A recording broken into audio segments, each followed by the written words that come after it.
Hello everyone, welcome on Narsai the Rising Star online platform. Today discuss about the statistic topic measures of a central tendency.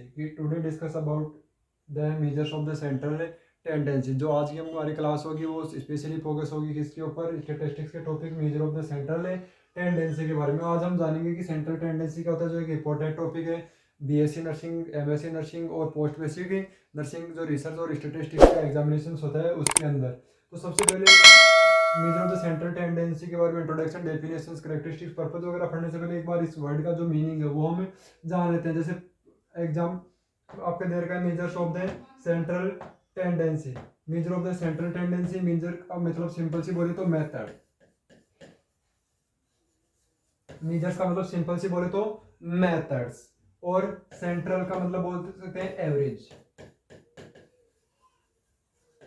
Average simple सा बोले, measures का मतलब methods और central tendency मतलब average. कि जो central tendency क्या है, एक पर्टिकुलर मेथड है जिसके थ्रू हम क्या करते हैं, एवरेज कैलकुलेट करते हैं, या एवरेज जो वैल्यू है वो क्या करते हैं, कैलकुलेट करते हैं। कोई भी पर्टिकुलर हमारे पास क्या होगी, संख्या वगैरह होगी, उसकी अगर एवरेज वगैरह हम काउंट करते हैं तो उस चीज को बोलते हैं major of the central tendencies. के लिए पर्टिकुलर अलग अलग मेथड्स हम क्या करते हैं, काम में लेते हैं। इसी में कि major of the central tendency की बेसिकली रिक्वायरमेंट क्यों होती है, कि हम सभी के बारे में बोलते हैं रिक्वायरमेंट क्यों होते हैं। तो इसमें एक पर्टिकुलर हम एग्जांपल ले लेते हैं। जैसे पर्टिकुलर एक कम्युनिटी है या एक लोकेशन है, वहां पर क्या करती है, 5 फैमिली क्या करती है, बिलोंग करती है, या 5 फैमिली है, जिसमें जैसे फर्स्ट वन फैमिली है उसकी इनकम कितनी है, 5000। ठीक है। सेकंड जो फैमिली है उसकी इनकम है 4000। थर्ड जो कम्युनिटी है, जो सॉरी फैमिली है, उसकी इनकम है 6000। इसी प्रकार जो फोर्थ वन है उसकी इनकम कितनी है, 7000। वो पर मंथ पर ईयर किसी भी टाइप का, जैसी भी टाइप की उनकी इनकम उसके अकॉर्डिंग हम ले सकते हैं। फिफ्थ वन है आपकी जिसकी क्या है, 8000। मान लो कि पर्टिकुलर एक कम्युनिटी की क्या है, ये इनकम है। कि जैसे फॉर एग्जांपल कोई भी पर्सन वगैरह हो या कोई भी जानना चाहे, पूछे कि इस पर्टिकुलर कम्युनिटी की जो एवरेज सॉरी इनकम कितनी है, तो वो बताएंगे कि एक फैमिली है जिसकी 5000 है, दूसरी की 4000 है, तीसरी की 6000 है, चौथे की क्या है 7000, और फिफ्थ नंबर की है उसकी 8000। अगर इस वे में हम बताएंगे तो क्या रहेगा, डेटा वगैरह को बताने में क्या होगी, काफी ज्यादा प्रॉब्लम से होगी। तो इसको सॉर्ट आउट करने के लिए या मैथमेटिक्स का कभी यूज करते हैं, या स्टेटिस्टिक्स का कभी यूज में लेंगे, या major of the central tendency का भी यूज में लेंगे, कि उसको सॉर्ट आउट करने में, कि उस ओवरऑल वैल्यू का क्या कर ले, हम एवरेज निकाल लें। तो वो एवरेज क्या होगा, नियर बाई होगा, या बिल्कुल सेंटर में होगा, कि ना तो इससे ज्यादा कम होगा, ना इससे सॉरी जो 4000 या 5000 लोअर वैल्यू है, ना तो उससे ज्यादा अधिक होगा, और जो 8000 है ना ही उससे ज्यादा कम होगा। एक एवरेज वैल्यू हमारे पास आएगी। तो सिंपल सा है, 5 और 4 9, 9 और 6 15, 15 और 7 22, 22 और 8 30 की टोटल वैल्यू हमारे पास कितनी आ गई, 30। और टोटल नंबर कितने हैं, 5। 5 से अगर डिवाइडेड करते हैं तो टोटल अमाउंट 6000। तो एवरेज की आ गई 6000। एक सिंगल वर्ड में हम बोल सकते हैं कि इस पर्टिकुलर जो कम्युनिटी है, या पर्टिकुलर कम्युनिटी में जो फैमिलीज हैं, 5 फैमिली हैं, उनकी एवरेज इनकम कितनी है, 6000। इसका मतलब 6000 एग्जैक्ट नहीं है सभी फैमिली की, लेकिन एवरेज वैल्यू है, कि ना तो इससे ज्यादा की किसी की बहुत ज्यादा कम है, ना इससे बहुत ज्यादा अधिक है। तो इसके लिए हम क्या करते हैं, यूज करते हैं measures of the central tendency. इसी प्रकार जैसे ओवरऑल इंडिया के जो भी सेक्स रेशियो वगैरह निकालनी हो, मैटरनल मोर्टिलिटी रेट वगैरह, ये सब कुछ निकालनी हो, इनका सारा डेटा हो, उनको सॉर्ट आउट करने के लिए, एक एवरेज वैल्यू में लेने के लिए क्या करते हैं, हम major of the central tendency का यूज करते हैं। Major of the central tendency में हम सबसे फर्स्ट वन पढ़ते हैं इसकी डेफिनेशंस, सॉरी इंट्रोडक्शन। सबसे फर्स्ट वन पढ़ते हैं क्या, introduction. A researcher collect the value of any variable under the study like HB hemoglobin from a large populations, and those observations values cluster around a central value. This pictures concentrations of the value around the central value known as the central tendency। की central tendency किसको बोलते हैं, कि particular जैसे कोई researcher है या कोई भी पर्सन है जो क्या करता है, डेटा वगैरह क्या करता है, कलेक्ट करता है। जैसे फॉर एग्जांपल यहाँ पर दे रखा है हीमोग्लोबिन। इसका भी हम एक एग्जांपल ले लेते हैं। जैसे पर्टिकुलर एक पर्सन है जो एज ए रिसर्च की बात करें मेडिकल फील्ड में, वो क्या देखना चाहता है कि ओवरऑल जो यहाँ पर पर्टिकुलर पर्सन, जैसे एक पर्टिकुलर फैमिली में 10 आदमी है, 10 पर्सन है, मेल है फीमेल है, या 5 पर्सन है, उनका हीमोग्लोबिन लेवल एवरेज कितना, अगर सबका बताएगा तो थोड़ी डिफिकल्टी रहती है, लेकिन जैसे एवरेज वैल्यू ले ले। जैसे एग्जाम्पल लेते हैं, जैसे पर्टिकुलर फैमिली उसमें एक का 12 है हीमोग्लोबिन, एक का 13, 14 और 15। इस टाइप से हमारे पास क्या है, एवरेज सॉरी वैल्यू है किसकी, हीमोग्लोबिन। 5% है, 5% का हीमोग्लोबिन एक फैमिली में 12, 13, 14, 15, 16 है। तो अगर पूछे कि इस फैमिली का एवरेज वैल्यू कितना है, या नॉर्मली किससे डिनोट, जैसे आप बताएंगे 1 का 12 है, 13 है, 14 है, 15, 16, तो थोड़ी प्रॉब्लम से रहती है। इसको सॉर्ट आउट करने के लिए क्या कर देते हैं, हम मीन वैल्यू काउंट कर लेते हैं, टोटल जो नंबर है उससे डिवाइडेड कर देते हैं। तो सिंपली अगर इनको काउंट करते हैं हमारे पास तो कितनी आएगी, 70। जो टोटल अमाउंट है वो कितनी आएगी, 70 डिवाइडेड बाई 5, और 5 से जब डिवाइडेड करेंगे तो हमारे पास कितनी आ जाएगी, 14। तो जो ये फैमिली है उसकी एवरेज एचबी वैल्यू कितनी है, 14 है, 14 एवरेज वैल्यू है। तो इस टाइप से जो डेटाज वगैरह है उनको सॉर्ट आउट कर सकते हैं। एक एवरेज वैल्यू में जो एवरेज वैल्यू आएगी वो सेंट्रल टेंडेंसी होगी, लेकिन वो ना तो किसी एक संख्या से बहुत ज्यादा होगी, ना किसी एक संख्या से बहुत कम होगी, जो एक एवरेज रेशियो टाइप में वो रहेगी। और ये वैल्यूज क्या होती हैं, लार्ज पॉपुलेशन, जैसे लार्ज पॉपुलेशन लाखों की संख्या में हम क्या कर रहे हैं, पर्टिकुलर डेटा वगैरह कलेक्ट कर रहे हैं, तो लाखों की संख्या में थोड़ी बता सकते हैं उसको, तो उसको सॉर्ट आउट कर सकते हैं। Observation value of the cluster की पर्टिकुलर जो वैल्यू आई हमारे पास एक क्लस्टर के रूप में, उसको एक और सॉर्ट आउट करने के लिए, इजी वे में रिप्रेजेंट करने के लिए।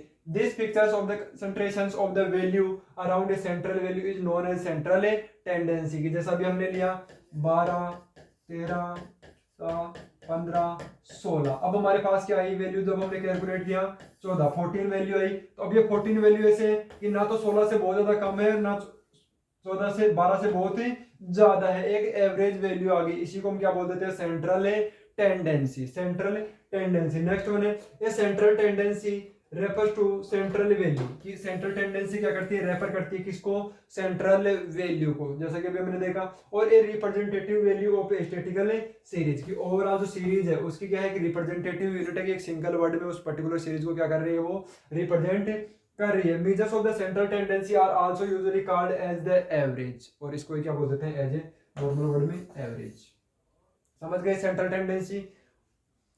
नेक्स्ट वन है इसकी डेफिनेशन, सेंट्रल टेंडेंसी की डेफिनेशन। डेफिनेशन है central tendency is defined as the statistical measures that identify the a single value as representative of an entire distributions की।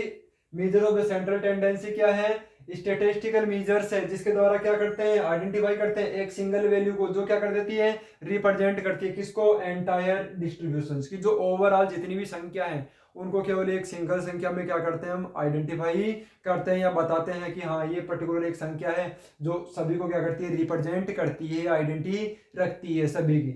इसके बाद में नेक्स्ट वन है an average value is a single value. इसके अलावा जो central tendency होती है एक सिंगल वैल्यू होती है within the range of the data that is used to represent all of the value of a series की। जो हमारे पास डेटा है उसकी एक पर्टिकुलर सिंगल वैल्यू है, एक पर्टिकुलर रेंज जो हमारे पास है उसके बीच में, जो क्या कर देती है, use to represent all the value of a series की। जितनी भी वैल्यू है उसमें, जैसे अभी हमने देखा था 12, 13, 14, 15, 16, 12, 13, 14, 15 और 16, ये जितनी भी वैल्यू है जो कैलकुलेशन के बाद वैल्यू आई 14, जो वैल्यू हमारे पास आई वो क्या कर रही है, इन सभी को रिप्रेजेंट कर रही है। और देखते हैं कि ना इससे ज्यादा है ना कम है, एक रिप्रेजेंटेटिव यूनिट है, सिंगल नंबर हमारे पास आ गया। Next one according to Clark जो डेफिनेशन से an average is a figure that represent the whole group कि एक पर्टिकुलर एवरेज जो होता है, एक पर्टिकुलर फिगर से जो से ये हमारे पास आ गया, ये क्या करता है, ओवरऑल जितनी भी वैल्यूज वगैरह हैं, जितनी भी इंफॉर्मेशन वगैरह हैं, उन सभी को क्या कर रही है, रिप्रेजेंट करने का काम ये करती है। जितनी भी वैल्यूज हमारे पास है उनको क्या करती है, रिप्रेजेंट करने का काम करती है। तो ये है हमारी सेंट्रल टेंडेंसी की definitions. An average is a figure that represent the whole group. Whole group का मतलब ये ओवरऑल, जैसे ये ग्रुप है, इसको एक ही केवल रिप्रेजेंटेटिव यूनिट जब काउंट करते हैं, कैलकुलेशंस करते हैं, major of the central tendency के जो मेथड्स है वो अप्लाई करते हैं, तो ये आता है और ये एक सिंगल वैल्यू आ गई कंप्लीट ग्रुप की। इसी को बोलते हैं measures of the central tendency या सेंट्रल टेंडेंसी, एक मिड पॉइंट। इसके बाद में डेफिनेशन और इंट्रोडक्शन के बाद में बात करते हैं इसके कैरेक्टरिस्टिक्स की। क्या कैरेक्टरिस्टिक्स और प्रॉपर्टीज होती है सेंट्रल टेंडेंसी की। It should be easy to understand, it should be easy to understand कि जो सेंट्रल टेंडेंसी हमारे पास आई है वो क्या होनी चाहिए, इजी होनी चाहिए। जैसे 14 आया तो आसानी से कि भाई हाँ ये इससे 16 से भी ज़्यादा कम नहीं है, इधर 12 से भी ज़्यादा कम नहीं है। इसी प्रकार जैसे अभी हमने जो कैलकुलेट किया था हाउस होल्ड वाला, उसमें भी वही सेम सिस्टम है कि जो वैल्यू हमारे पास आई है वो हायर से ना ही तो बहुत ज़्यादा कम होनी चाहिए और लोअर से बहुत ही ज़्यादा डाउनवर्ड इजीली अंडरस्टूड हो सकेगी, ये पर्टिकुलर एवरेज है। नेक्स्ट वन है it should B uniquely define, और क्या होना चाहिए, यूनिकली क्या होना चाहिए, डिफाइन करना जरूरी है। यूनिकली क्या होना चाहिए, डिफाइन, यूनिकली क्या होना चाहिए, डिफाइन होना चाहिए, या बोले तो स्पेसिफिक, स्पेसिफिक, यूनिकली डिफाइन या स्पेसिफिक होना चाहिए। It should be simple to compute, it should be simple to compute, compute means calculate, compute means calculate, कि सिंपल होना चाहिए किस चीज के लिए, कंप्यूट करने के लिए, कैलकुलेट करने के लिए। Measures of the central tendency, it should be based on the observations और आइटम, और ये हमेशा किसके ऊपर बेस्ड होना चाहिए, कि जो भी हमारे पास ऑब्जर्वेशंस वगैरह हैं, जैसे जो 12 है 13 ये आया था, ये ऑब्जर्वेशन था एक प्रकार से, इनके बेस पे ही क्या करते हैं हम सेंट्रल टेंडेंसी काउंट करते हैं। इसी प्रकार जैसे कोई पर्टिकुलर थिंग्स है, आइटम्स वगैरह हैं, आइटम 2 3 5 6 इस टाइप से कोई भी आइटम वगैरह नंबर वगैरह भी दे रखे हैं, तो इन्हीं नंबर के बेस पे क्या होना चाहिए, जो measures of the central tendency वो है वो होना चाहिए। नेक्स्ट वन है it should be capable to the further algebraic treatment. इसके बाद में अगर हम इसको चाहे एल्जेब्रिकल ट्रीटमेंट या एल्जेब्रिकल जो मैथमेटिकल फॉर्मेट है उससे अगर इसको सोल्व करना चाहे या सोल्व करें तो इजी वे में क्या हो, सोल्व हो जाए, या उसको क्या किया जा सके, कैलकुलेट किया जा सके। ये बेसिक से कैरेक्टरिस्टिक्स है, इजी टू अंडरस्टैंड होनी चाहिए, यूनिकली डिफाइन होनी चाहिए, सिंपल टू कंप्यूट, कैलकुलेट करने में सिंपल होनी चाहिए, based on the observations of the all items, कि जो जितने भी आइटम है, जैसे इसमें ये 5 नंबर है तो 5 नंबर के बेस पे ही होनी चाहिए, ये नहीं कि इसमें से किसी भी हम एक नंबर को क्या कर रहे हैं, मिस कर रहे हैं। इसके बाद में नेक्स्ट वन है it should be based on the all the observation items. Next one है capable of the further algebraic treatment, इसके साथ साथ ये क्या होनी चाहिए, कैपेबल भी होनी चाहिए कि फर्दर ट्रीटमेंट के लिए। तो ये कुछ बेसिक से कैरेक्टरिस्टिक्स थे किसके, just of the central tendency के। नेक्स्ट वन की बात करें purpose and functions, purpose and functions, क्या पर्पज है और क्या फंक्शंस है किसके, सेंट्रल टेंडेंसी के।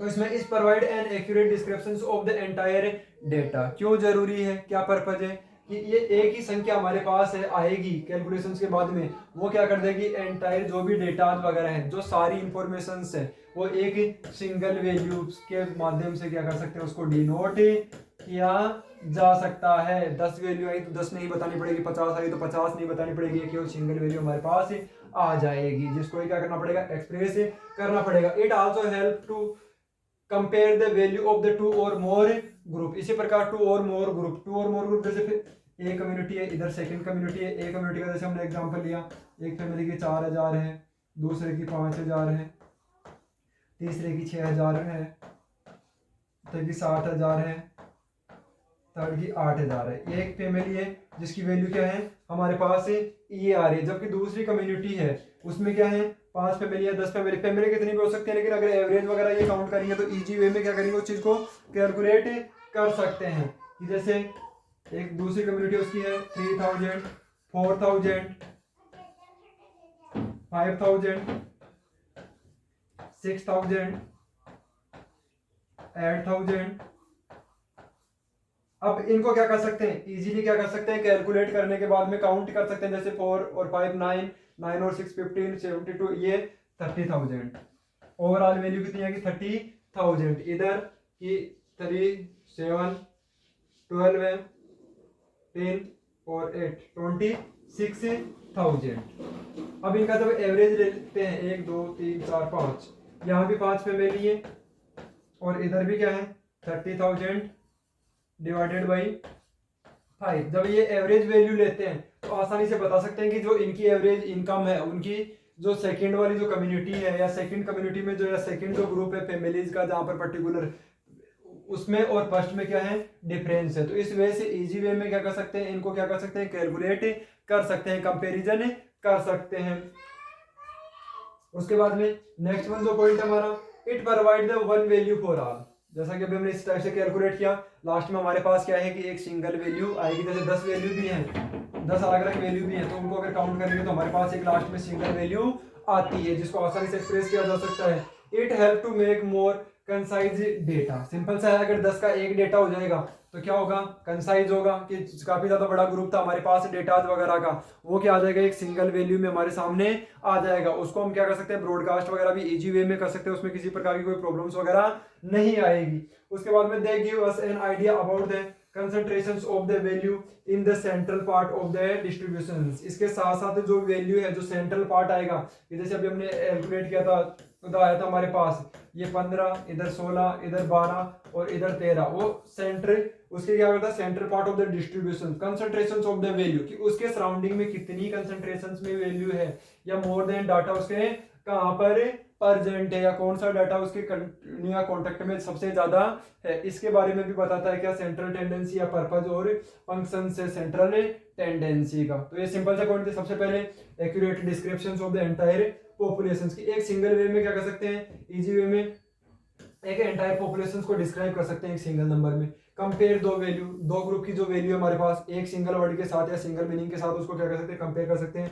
Value for all, provide one value for all, कि इतने ज्यादा ग्रुप या 10, 20, 50 जो भी आंकड़े हमारे पास थे, कैलकुलेशन हमारे पास थे, उनकी एक सिंगल वैल्यू हमें क्या होगी, प्राप्त होगी। इसके साथ तो it to make to help the more concise data, help करता है किस चीज में, जो डेटा है उसको और अधिक कंसाइज करने में, छोटा करने में, शॉर्टेज करने में। इसके साथ it give the use of the an idea about the concentrations of the value, कि नियर बाई मैक्सिमम फैमिली, उस जो हमारा जो सेंट्रल एवरेज है उसके नियर बाई ज्यादा फैमिली है, कम फैमिली है, किस टाइप की कंडीशन से, उसको भी बताता है। कि जैसे अगर इकोनॉमिक स्टेटस देखें, फॉर एग्जांपल अगर इंडिया का इकोनॉमिक स्टेटस देखें, कुछ फैमिली की अरबों खरबों में संपत्ति है, कुछ की हजारों में ही है, या मैक्सिमम फैमिली की, तो उस टाइप की अगर कोई भी कैलकुलेशन वगैरह करनी हो तो मीजर वगैरह से, एवरेज वगैरह से हम देख सकते हैं कि नियर बाई वैल्यू कहाँ है। तो ये बेसिक से थे कैरेक्टरिस्टिक्स। के बाद में purpose and functions of the central tendency. उसके बाद में बात करते हैं measures of the central tendency की, ऐसे कौन कौन से मेथड्स हैं जिनके थ्रू हम क्या कर सकते हैं, जो हमारी सेंट्रल टेंडेंसी है उसको क्या कर सकते हैं, मीजर कर सकते हैं। तो उसमें हमारा है फर्स्ट वन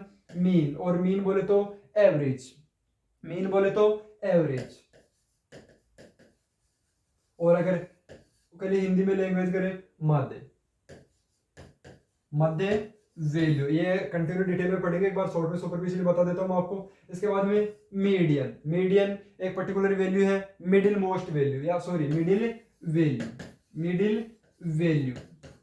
इसके फॉर्मूले वगैरह हम पढ़ेंगे जब इनको कंटिन्यू पढ़ेंगे। नेक्स्ट वन है मोड, मोड का मतलब सिंपल वर्ड में बोले मोस्ट ऑफ, मोस्ट, या बोले मैक्सिमम नंबर, या काफी ज्यादा नंबर हो, या हाई फ्रीक्वेंसी।